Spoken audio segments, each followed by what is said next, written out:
What's good, YouTube? It's your boy, Blue Blood Sports TV, back at y'all with another one. So, 4 division world champion, Mexican superstar boxer, who is currently the unified WBC, WBA, super middleweight world champion, Saul Canelo Alvarez. He gets a stoppage victory in the 3rd round over AVNI YILDIRIM, who was the WBC mandatory challenger, in which AVNI YILDIRIM, he simply quit on the stool. The first round, he came out, he did absolutely nothing in the fight. And in the second round, he pity-patted with his jab.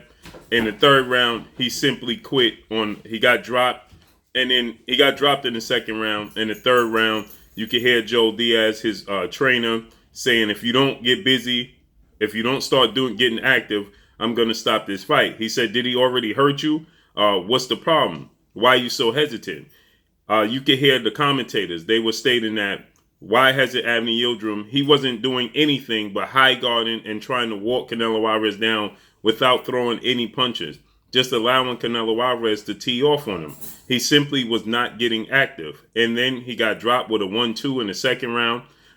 In the 3rd round, in the 3rd round, he got dropped with a 1-2, and he just quit on the stool. He would not come out for the 4th round. It was a bad outing. And this is why a lot of people question Saul Canelo Alvarez, his, level of opponents, or should I say his choice of opponents. Now, this was the WBC mandatory challenger due to the fact that he had a somewhat, interesting fight against Anthony Durrell for the vacant WBC title. Anthony Durrell got the victory. He lost the belt then to David Benavidez.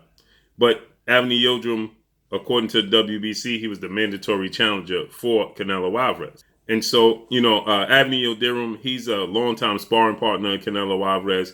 Now Canelo Alvarez is heading to a May 8th showdown with undefeated 2-division world champion, who currently is the WBO super middleweight world champion, British superstar boxer, Billy Joe Saunders. They announced immediately after the fight that May 8th will be the target date for Billy Joe Saunders versus Canelo Alvarez in a unification bout. Canelo Alvarez is now 55 wins, 1 loss, 2 draws, 37 wins by way of knockout. He's 30 years of age. He stands at 5'8" with a 70-inch arm reach, and he just got a victory over AVNI YILDIRIM. He just staying active, okay? This was a stay busy fight. Canelo Alvarez, he fought Callum Smith December 19th, okay? So this is a very, very quick turnaround for Canelo Alvarez to get back in the ring with AVNI YILDIRIM. A lot of people, they're going to point to Canelo Alvarez, but you cannot blame Canelo Alvarez for his opponents just simply not coming to fight. Callum Smith, he simply just didn't come to fight. AVNI YILDIRIM tonight, he did not. Now, I didn't expect him to win the fight. I didn't expect it to be an upset, but I expected it to be, for him to give some sort of effort. And now in Canelo Alvarez's last 3 fights, with Sergey Kovalev, Callum Smith, and AVNI YILDIRIM, Canelo Alvarez, all 3 of these guys have put up 0 effort in the fight. And even to a degree, Danny Jacobs, okay? But definitely Sergey Kovalev, definitely Callum Smith, and AVNI YILDIRIM, they put up 0 effort. They had no output. They seemed to just be complacent with going through the motions and just being happy to be in the ring with Canelo Alvarez. And the fingers is always going to be pointed towards Canelo Alvarez because this choice of opponents. You want to see Canelo Alvarez in the ring with the absolute best. Now, he is going to go in the ring in a unification bout against Billy Joe Saunders, and it's going to be very interesting to see if Billy Joe Saunders is going to put up much of resistance, because Billy Joe Saunders in his last couple of fights have not looked the best either. Actually, if you truly want to be technical, the last time you saw Billy Joe Saunders look any bit of spectacular in any of his fights was his fight against David Lemieux, okay? With that said, Billy Joe Saunders is undefeated, 30-0, 14 wins by way of knockout. Billy Joe Saunders last active against Martin Murray, December 4th. He got a unanimous decision victory, but he didn't look the best in that fight. Against Soceres, that fight, he was losing that fight. Now, he got the comeback. He got the knockout. That was back in November of 2019. He did come back and get the knockout, but that's a fight that he was losing to Marcelo Esteban Soceres, okay, who is not a big name within the sport of boxing. Before that, he fought Isufi. Before that, he fought Charles Dumi. 32 wins, 13 losses, and prior to that is when he had the great outing against David Lemieux. Okay, since then, he was supposed to go in a showdown with Demetrius Boo Boo Andre, 2-division world champion, but he tested positive for a banned substance. He was removed from the fight, which saw Demetrius Andre fight a replacement opponent and win the WBO title. And then Billy Joe Saunders, that banned substance was some sort of substance allegedly that helps you lose weight. Billy Joe Saunders immediately following that fight, it was supposed to take place at 160. Billy Joe Saunders then moved up to 168. Okay, so Billy Joe Saunders, like I stated, he looked absolutely spectacular against David Lemieux, but against the rest of his opponents, his last 4 opponents since the David Lemieux fight, he's looked lackluster. So one has to wonder, is Billy Joe Saunders going to come out and give the best outing? Now, he is 30-0, 14 by way of knockout. He's a southpaw, 31 years of age. He stands at 5'11". He's wiry frame. He's slick boxer at times. But Billy Joe Saunders, again, you can question if Billy Joe Saunders is going to give the best effort against Canelo Alvarez. He's going to have a 3-inch height advantage over Canelo Alvarez. Billy Joe Saunders has a 70-inch arm reach, so he's going to have a 1-inch arm reach advantage over about the same 1-inch or about the same inch arm reach over Canelo Alvarez. He's not the biggest puncher in the world, seeing as though he had 30 fights and only 14 knockouts. But he's a very slick boxer. He's southpaw. He has a high ring IQ. He has great leg movement when he so chooses. He has good feet. And that's the kryptonite to Canelo Alvarez is movement. Movement is the kryptonite to Canelo Alvarez. So we got to see if Billy Joe Saunders truly asserts himself in this fight.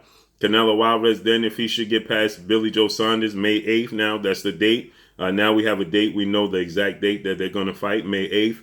Canelo Alvarez is looking to September 11th to fight Mexican Independence Day weekend against undefeated IBF super middleweight world champion superstar boxer Caleb Plant. That would be for undisputed. Should he get past Billy Joe Saunders, he would then hold the WBO, WBA, and WBC and Ring Magazine, going into a fight with Caleb Plant, which would be for undisputed. The IBF belt would be on the line. So all the belts, all the marbles would be on the line. That would be a huge, huge showdown.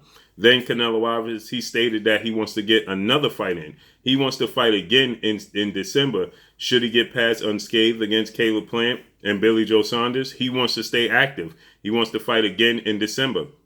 That could be against 2-division world champion, who is currently the WBC reigning middleweight world champion superstar boxer, Jamal Lions Only Charlo. Canelo Alvarez, he stated in a recent interview that he would absolutely love to get in the ring with Jamal Charlo because he's tired of all of the narrative that he's avoided Jamal Charlo for so long. And he says that fight has to happen soon. We know that Jamal Charlo currently fights at 160. Canelo Alvarez, he was at 154. He could have fought Jamal Charlo at 154. He could have fought Jamal Charlo at 160 when Jamal Charlo became his mandatory. He chose not to, chose to go in a different direction. And he was ultimately franchised by the WBC, which allowed him to freely move around weight classes as he so choose. He went up and fought Sergey Kovalev. So we understand the history between Canelo Alvarez and Jamal Charlo. Jamal Charlo recently was in talks of a possible showdown with 2-time super middleweight undefeated world champion Mexican superstar boxer David Benavidez, who lost his belt on the scale. Thus the reason why Canelo Alvarez, when he fought Caleb Smith, the WBC title was on the line. It was a unification bout. The WBA and the WBC title was on the line. That's why Canelo Alvarez is the WBC WBA champion after he beat Caleb Smith via unanimous decision victory. So with that said, David Benavidez is another name. There's a lot of linking David Benavidez and Jamal Charlo together, but Jamal Charlo stated that he's not a 168 pounder. He's not even truly a 160 pounder. So it put in question if he's going to move up to 168. But he said the Canelo Alvarez fight is going to happen. And we heard Canelo Alvarez comments of the fight with Jamal Charlo has to happen very soon. But it's going to have to happen at 168. Canelo Alvarez said that he wants to create history. There's never been an undisputed 168-pound champion, and there's never been a 168-pound undisputed Latino champion at that, Mexican champion. So Canelo is chasing history. So let's see how this unfolds. But this was a very, very bad showing on the part of, AVNI YILDIRIM, as he simply did not put up any type of resistance. He didn't give any output, any effort.